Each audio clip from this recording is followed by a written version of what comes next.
Welcome back to Hashtag Single with Jeanette Bonner. I am not a relationship expert or sex therapist. I'm just a regular New York City woman navigating the world as a single, independent feminist. Hashtag Single is about having honest conversations with other singles in today's device-obsessed culture. So I hope you'll join me on this interesting, challenging, and complex journey as we navigate the ins and outs of singledom. Hello, everybody. Welcome back to Hashtag Single. Happy May. Congratulations. You've reached the second month of quarantine. How's everyone doing? Newsflash, we're all still inside and we're all still single, so nothing has changed. And I'm really excited to chat with my very single friend, Chris, who's calling in from California. And we have Chris's friend, Steve, who's delightfully volunteered to be the voice of the patriarchy today. Hey, Steve.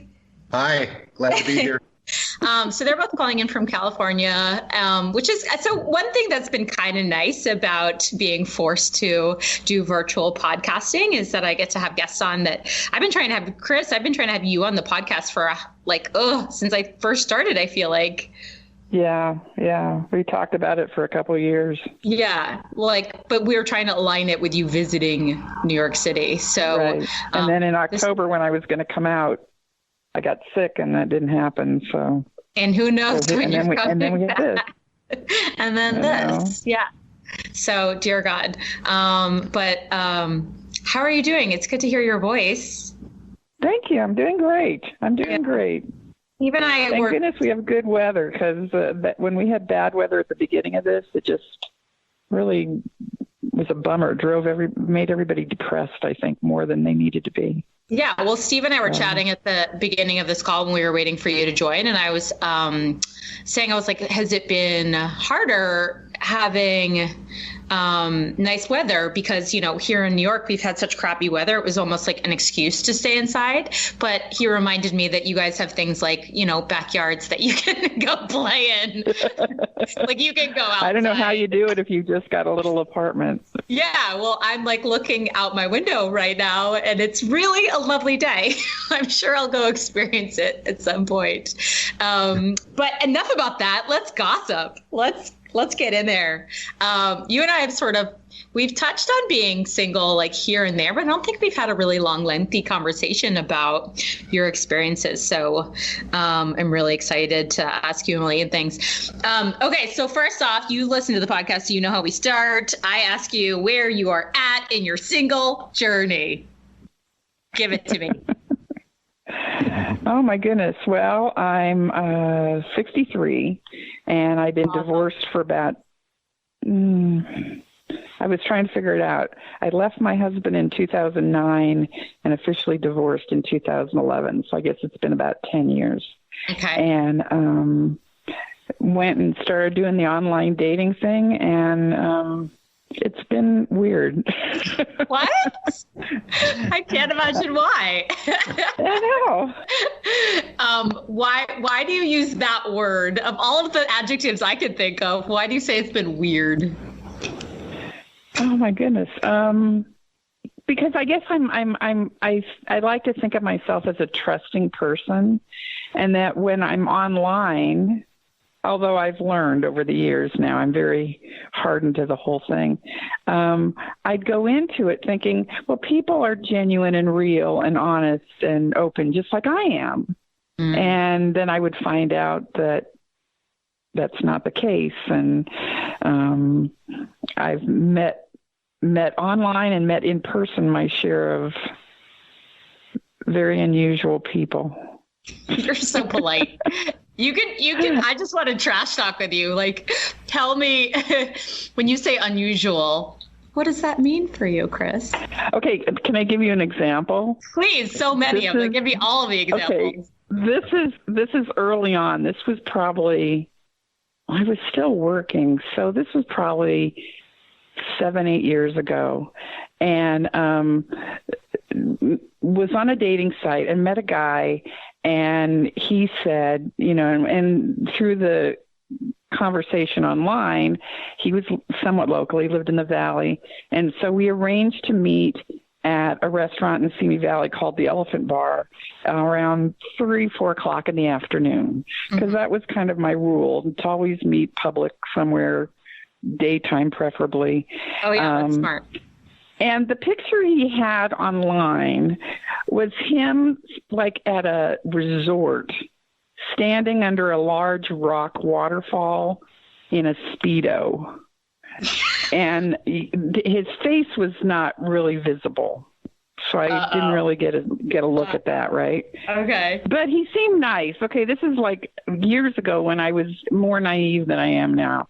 And I said, he's nice. And he was chatting and everything. We meet at this restaurant. He walks in, and I swear he's 5'5", maybe. And he maybe a little taller. And he looks like a really old Wayne Newton, really, who hadn't taken care of himself. And it was a warm day, I remember, because it was sunny out. It was probably the spring like it is now.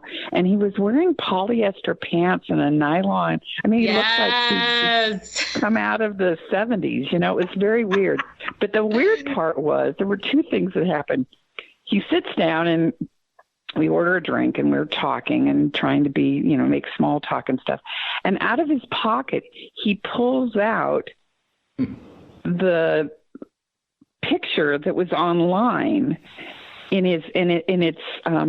it's a regular Kodak picture, and it's all cracked and old and everything. And he says, I want you to see this so you know that this is me.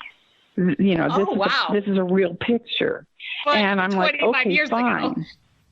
Right, years and years ago, but it's really me. I guess he didn't have money to buy a recent picture or anything.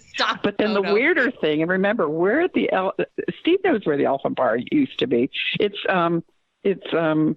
pretty open. It's a pretty open bar. It's got a lot of light and everything, and so we're sitting there, and it wasn't crowded, but there were a lot of people around. And after he pulls out the picture of him in the Speedo, he pulls out a picture, a Polaroid of his penis. No! And he's showing it to me in the restaurant. And he's like just flashing it around, holding it up. Hey, look at me. He was so proud. Polaroid. Don't you need? He was so proud. And it was, I couldn't get out of there fast enough. And so that's like one of a handful of the memorable ones. And that was, yeah. That is a solid, terrible dating story.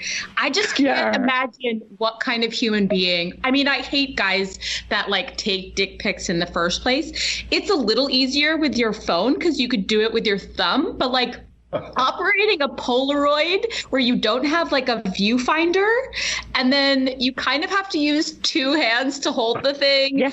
And then, has it been stuck to a bulletin board this whole time? Where does he keep it? I have so many questions. It's stuck to the fridge with a magnet. I have so many follow-up questions. And I love, if it's a Polaroid, can we guess that it's at least 20 years old? Chris, that is I should just create an award, but I might create an award just for you. I thought I was I think this is why you and I bonded, because I have some real shit not first date. I have real shit dating stories, and yours are also epically horrible. We bonded over that. What site do you remember did you meet that person on? Probably Plenty of Fish, which is the one I still am on because it's free. Yeah. But I've tried them all. I was on Match. eHarmony was the worst actually for me. And I don't know if it was because I got rejected from eHarmony. That's if you're at the low point where you're wow, I can't find anyone in real life, I have to go online anyway. eHarmony rejected me. They said I don't know why. I mean, they told me that I just wouldn't match with the people in their dating pool, which I thought was so mean. That's crazy. Especially because their questionnaire takes they kept matching me with people that I didn't. It was just really weird. It was you go through this long questionnaire and everything, and you identify your preferences. And it was almost like they just threw that out the window and said, "Oh no, let's just give her anybody who lives within a 30-mile radius of her." Yeah, and it was just I just got tired of it, and I paid for it too, and so I was like, I hired an online matchmaker, not an online matchmaker, but I hired a matchmaker too. Like someone you paid for? Yeah.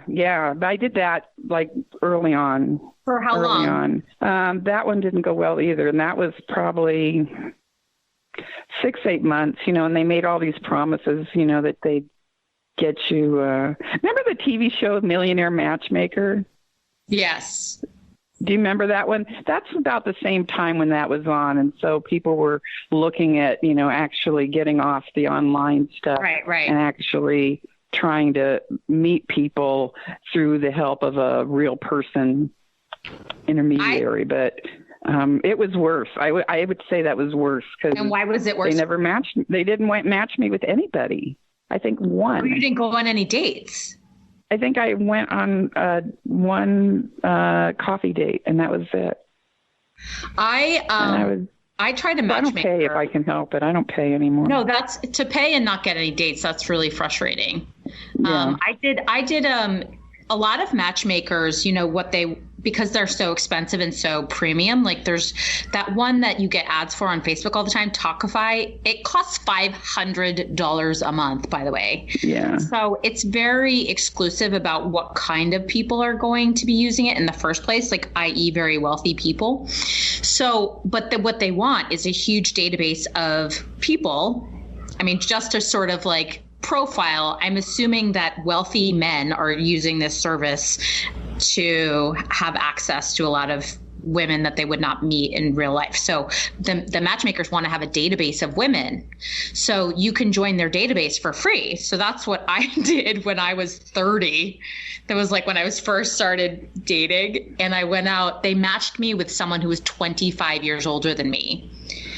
Which of course makes sense, but I hadn't thought it through at the time, like what kind of people would be able to afford this matchmaker. Like, is it going to be men in their early 30s? No, it's going to be men of like a certain age with a certain status. And so I was 30, he was 56. And I was like, you're closer in age to my dad than you are to me. Like, I was like, I just couldn't. That's weird. I couldn't process it. I was like, I don't want to see you naked. I can't do that. Well, the weirdest thing about this was that I had to go to their office, and they did this interview, and they did it with other prospective women that were also looking into doing this. They set it up so they would I don't know why, but there were like 2 or 3 women. Oh, is it like an audition? Almost, I don't know. But one of the women turns out, I'm a teacher, or I was a teacher. One of the women turns out to be the grandmother of one of my students. And I knew her and recognized her because she used to come to all the kids' performances and stuff. And she was a recent widow. And so there I am. And she's probably 10 years older than I am and stuff. And so she was paying money too. And I was almost like, do your kids know? Side story, but it was weird. It was just, dating is weird. I don't do it anymore. Wait, we're going to get back to that in a second. I want to what other apps have you tried and dismissed? Let's just go through the Match, eHarmony, Plenty of Fish, Bumble. Talk to me about Match. What are your thoughts on Match? It's kind of the same as eHarmony. Although eHarmony made me mad because it was more expensive and you had to fill out that long, stupid questionnaire and stuff. But it was the same thing. I don't know. Maybe I'm a difficult person to match with, although I don't think I am. But well, I think these apps are designed to make you think that you're the problem. So let's not go down that. Probably. Did you have any good dates from Bumble? Well, yes, in fact. Are we going to talk about the thing we're not talking about? We're going to see. No, we can mention this. So Chris and Steve, I've been told, met by going on a date, which is not unusual. I've had several guests that have brought a guy in that they met on a date. So I think it's really cool, like that people are just to hear that people are like connecting in real life. Certainly I had someone on the podcast that two guys that I've been on dates with as well. So, but Steve aside, like what was your general experience about Bumble? Because I've had this conversation. I was talking about this on my last episode with the founder of Chorus, Emily. We were talking about how we hate Bumble because of the 24-hour timeout. Oh, how like really that's 24 hours. If they don't get back in 24 hours, they disappear. Yeah. Well, I just don't have any patience for that anyway. So if they're going on 24 hours, then that's the way it is. All right. Know. But I feel like you and we've like tried them all. What else have you tried? Coffee meets bagel? I did for about a day because somebody told me it was really good. Maybe it was you that told me it was really good. I didn't go on any dates from Coffee Meets Bagel. I gave up on that one after 3 months. Someone told me about that place, and I tried that. What about OkCupid? And the only reason I went on OkCupid is because John Lovett on Pod Save America was pushing it. And I said, well, if it works for John Lovett, it'll work for me. And it was just as stupid as all the rest. Yeah, of course. Well, see, this is the conundrum, and this is what's so ridiculous about this conversation. I love that we're having it because, like, we're dating app junkies. Is really what we are. Like, and I think the rest of America is like this too. We try one app and we're like, this app isn't working, or these people are shitty on this app, and then you're like, go to another app thinking it's going to be a different experience, but really, it's the same freaking people. And a lot of times it is. I'll see the same faces. Right. And it's like I have the same photos up on OkCupid that I have up on Hinge. You know what I mean? Like, why does it feel like they're, I don't know. So there's a lot that I've tried and rejected as well. Oh, can I tell you a funny story about Christian Mingle? Yes. Oh my God, okay, you did Christian Mingle. I forgot about that one. Yeah. But this was like 10 years ago. I mean, I did it right after the divorce and stuff. Okay, so I went on Christian Mingle, and I'm very naive. I'm very naive to this whole situation, right? And I'm still coming out of my divorce and everything. And I left, so it wasn't like I had my heart broken. Although it's still hard, no matter who initiates it. But so I'm a little vulnerable, and I go on Christian Mingle and I start talking to this guy, and I forget what his name was, but it doesn't matter. But his address was Los Angeles, and I'm learning so much about the signs to look for and stuff. So we're chatting back and forth, and we'd never talked on the phone, but we were, emailing and instant messaging and stuff like that. And naive as I am, I gave him my home address, and he sent me flowers. So I'm like, okay, this guy's nice. And so this goes on for a couple weeks, and I finally say, we should get together. Why don't we meet for coffee? And he says, well, I'd love to do that, but right now I'm working and I'm in London. Okay. I said, but your address is Los Angeles. He goes, yeah, but I'm over here doing a job for my business, but I'll be back soon, and I really can't wait to see you. I need to see you. I'm falling for you, blah, blah, blah, right? So we have this conversation. A day or two later, he texts me and tells me that his bank account has been hacked and he can't get any money. I swear. I mean, this is typical. Everybody hears these stories, but this was very new to me, right? This was like, wow, because I was still thinking everybody was nice like me, genuine like me and stuff. And I'm in London and my bank account's been hacked and I can't get any money out of it or anything. And if you could send me $1,500, that would really help. And then I can, get things straightened out. And when I get back to California, I'll pay you back and everything. And I said to him, I'm single and I'm a teacher. I don't have that kind of disposable income. And I never heard from him again. I have another one that's even worse than that, but that one was Christian Mingle, and that's what kind of got me thinking, okay. What could be possibly worse than some guy trying to like hit you up for money using a dating app? Okay, are you ready? Ready. Okay, this is the best story. And this is, again, these are years ago, because I'm jaded now. We're smarter now, but we all are. Yeah, I know. Okay, so this guy hits me up on a dating site, and he says his name is Link Williams. I'll never forget it. And he's in the military, and he sends me all these different pictures of him in his khakis, in his dress uniform, with him in front of soldiers and stuff. And it's all him, or who he purported to be. And he's over in Afghanistan right now fighting. But when he comes back, he's coming to California, blah, blah, blah. And he's a widower. And this is another key that I always find out, is that if it says on their profile that they're a widower and they speak more than one language, those are usually warning signs, warning lights for me. That there's some fraud involved. Yeah.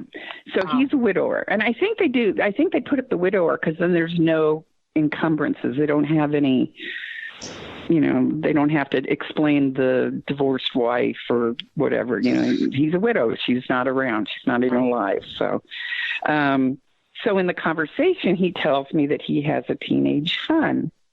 And I said, oh, well, who's taking care of your son if you're over in Afghanistan? And he said, he's at a boarding school in Washington, D.C. And I said, oh, I would really, really like to get to know him. Maybe you could give him my email and I could correspond with him, because he's probably, alone and would like, well, no, he's not allowed to talk to anybody. Mm-hmm. I'm like, oh. So I'm like, okay, fine. So then it gets better. So then this is like in the old days of webcamming, when you could see pictures, but there was no sound usually attached to it. Sure. You could see a picture, but you couldn't really hear anything. So he said, how about we webcam tomorrow night at like 8:00 or whatever, my time and stuff. So we go on, and there's a webcam, and there he is, and it's real grainy. And it's him. It's a profile picture of him, and he's moving around and everything, and he's in his army clothes, but the background is floral wallpaper. It's like he's in he's like in, I know. It's like, where he's in a Bed Bath & Beyond. Are you exactly, right? Okay, so we're texting as I'm looking at this webcam, and I text, give me a smile, and he never smiled at me. And the more I watched it, the more I realized it was a loop, because he would move a little bit, and then he'd do it again. Okay, but I'm still naive to a certain extent. I'm going to give this guy a benefit of the doubt. I'm going to see what happens. So the next day he texts me, and he says, I really would love to have a picture of you, even though you could get one off the webcam, off the internet. Why don't you take a picture and put it in a frame that I could put by my desk? And I would also like to listen to some of your favorite music. Why don't you send it to me on an iPod? And then I could listen to music that you like, and I will feel closer to you. So I had one of those little those iPod Nanos that are like the size of a postage stamp. Do you remember those little? Sure, totally. And I wasn't using it. It was just like I'd had it in a drawer and stuff.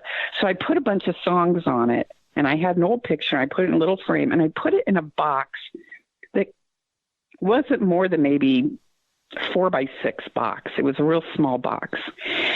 And I thought, what the heck? So I said, where do I send this? And I'm thinking he's going to give me an APO address, right? Mm-hmm. He gives me the name of some it was a weird name, I can't remember it, in Nigeria, where he wants me to send this. Great!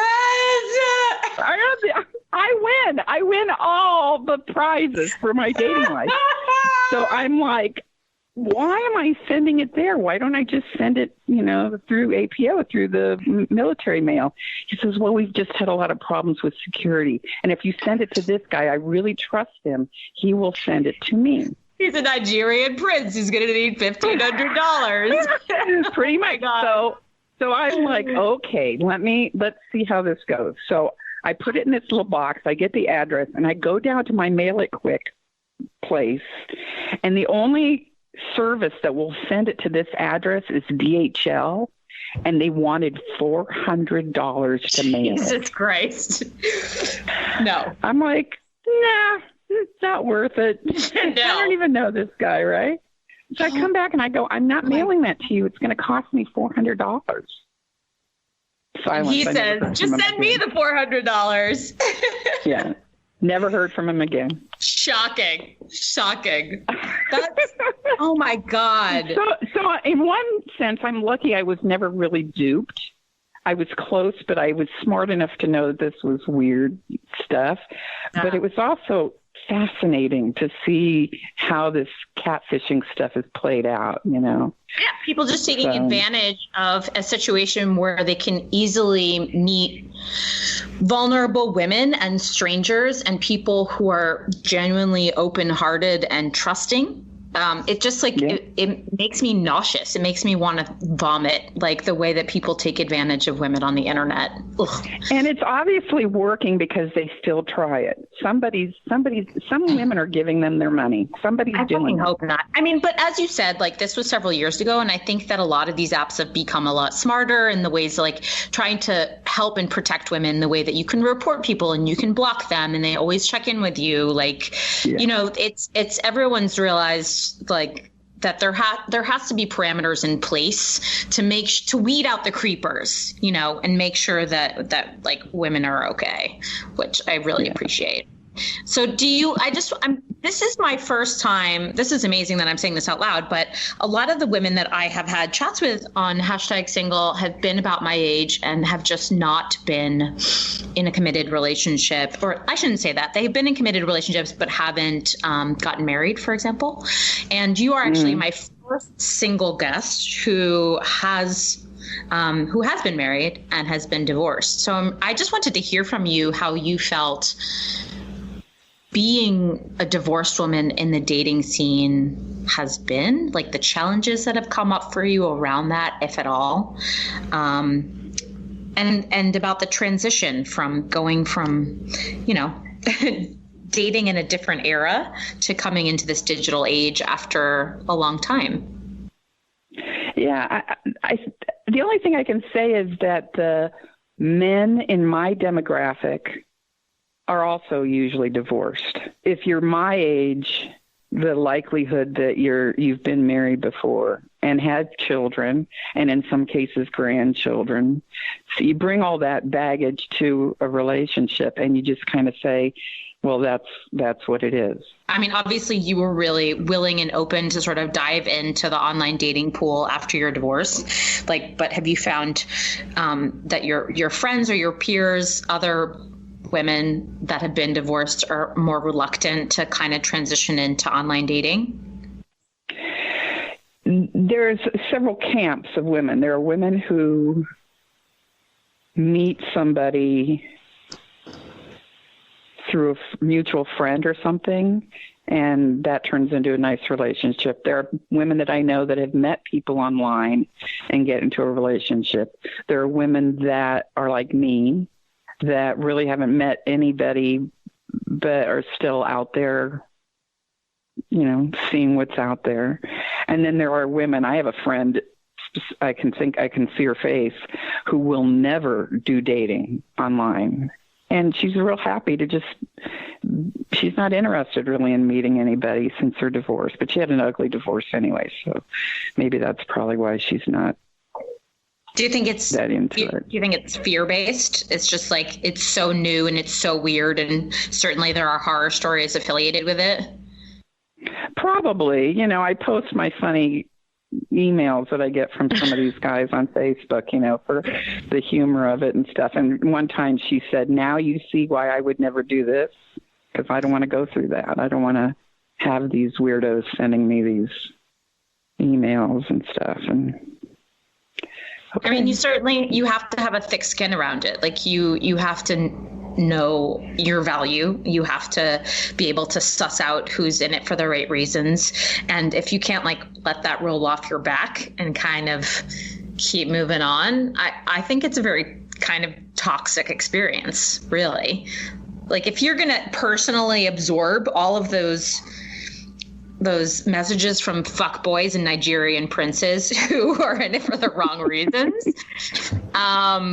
then it's going to wear at you. It's going to get you really down. It's going to feel hopeless, you know? Yeah. And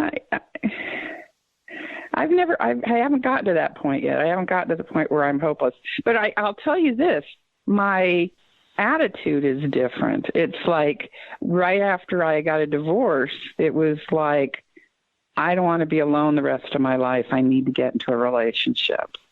You know, that's why I got out of the bad relationship that I was in, because I was hoping to find, you know, Mr. Right and everything. And now over the 10 years or so that I've been single, I value time with people, female friends and male friends. But I'm not as anxious about getting into a long-term relationship like I used to. I don't want to get married again. I know that for sure. Mm-hmm. And I don't even want to live with anybody. I would just like to date somebody and have great sex now and then, you know, and yeah, amen. You know, and that's good enough for me. And I've got a good family and I've got great friends. And so all that anxiety right after I got a divorce is dissipated over the years. I think as I've gotten used to being alone and being more comfortable with myself and enjoying my life and, you know, I think that's that kind of stuff. Wonderful. Yeah. I mean, it's admirable. And obviously I gravitate towards strong, independent women in the first place, but someone who can sort of appreciate their life as is, and then also say, yeah, I'd also like a partner to share this with, but that person's not going to be the solution to my happiness. You know, I'm already happy. I think that's very, very an incredible quality to have as a human. Steve, I want to know what your experience has been like. You don't have time today to hear all my experiences. Do you have one juicy one for me? Like to rival Chris's? Oh gosh. Yeah, I want to comment on what Chris said, because it was a great story. You heard her evolution, so to speak, with online dating, and how, you know, she almost got duped by a Nigerian prince, and Link Williams, who, by the way, was a character on Mod Squad, just for you fans out there. That's true. You're right. I didn't get that at all. That was first thing I heard. Like eating Harry Potter online. You're like, wait a minute. There you go. But, you know, Chris has evolved. I mean, now she's got a great attitude. She knows exactly what she wants and doesn't want, what's acceptable to her. And my story's kind of the same. You know, I've divorced 16 years. I'm a veteran of online dating. I laughed when she talked about seeing the same pictures of different people on different profiles. Yeah, they also have different ages to go along with those same pictures on different profiles, you know. So you never know.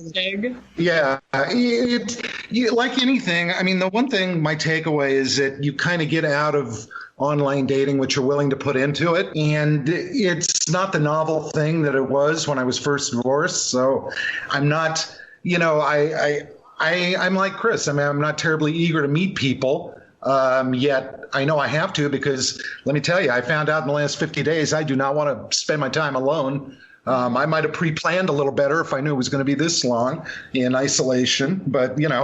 It's tough. I don't think I've gone this long without being with a woman since puberty. Honest to God. So as Chris congratulations, first of all. I'm like, I've been in longer droughts, that's for sure. But I hear you that like I certainly haven't gone longer without human touch. Like I just haven't had a hug in 2 months, and that it's really uncomfortable. It's really hard. Yeah. I totally get it. But you know, like anything, you got to sort through the riffraff to find those diamonds in the rough, I think. And it's a process. But I think we're all junkies for online dating. It would be hard to not make those stops that I make on my computer socially every day. I think we're all just kind of conditioned to this is how we meet people, you know? Yeah, hardwired, exactly. Okay, you have to share like at least one horror dating story to round out the episode for us, just to feel like you're like on our level. I'm going to admit to a stupid thing I did early on, and it maybe isn't the sexiest story in the world, but it just speaks to how guys can be dogs and will do anything to get laid in some situations. And that was kind of where I was at one point, you know. Wait, before I do that, I just want to share something. Women, you wonder about the demographic of these people that try to take advantage of women, and Chris marvels that people are still that way and women are willing to do it. But I think there's nothing more vulnerable than a woman coming out of a long-term shitty marriage that's got low self-esteem, and all of a sudden she's getting attention that she's never received in 25 years. I could see that being alluring. It's like a kid in a candy shop, you know. Mm-hmm. And the fact of the matter is, the male population outnumbers the online female population probably 20 to 1, I would think. It seems like it. But anyway, so my one story here, I remember meeting a woman online, and we set up, it was before Tinder, so we met up a date to hook up, and she lived out in San Dimas, which is probably an hour from where I live. This was, I'll say 15 years ago. I got a motel room waiting for her in San Dimas, and she'd keep communicating, saying, I'm almost there. Wait, I have this. 3 hours later, after I had checked into a motel room, it finally dawned on me that she wasn't showing up, and I just kind of been duped into, driving a long way for something that was never going to happen. That was like demeaning and made me, I felt like a piece of shit after that happened. It was like, oh my God. When I follow the small head, sometimes it used to get me in trouble. You got booty called ghosted. That's what that is. Yeah. Before I knew what the term meant. Mostly I remember early dating as well or meeting people like Chris. You'd meet somebody and they were obviously 20 years and 30 pounds heavier than their picture, and it was I don't know. I would take offense to it almost. It's kind of misrepresentation, 100%. But hey, yeah, it is, but hey, I look at myself. I'm never honest about my age. I'm 63 and I don't want to cop to it because what do you 60, say? I'll go anywhere in my 50s. Yeah. Steve. But it's something you come clean on immediately once you have established a rapport with somebody. I think people are age stereotypical and prejudiced. And I know at 60, I thought people had one foot in the grave when I was a kid. I'm anything but that person, and I know Chris isn't either. In general, I'm not a big fan of anyone misrepresenting themselves at all, and I think that's an interesting conundrum that men feel like they're judged for their age when women are judged on literally everything else about them. But that's, a podcast for another time.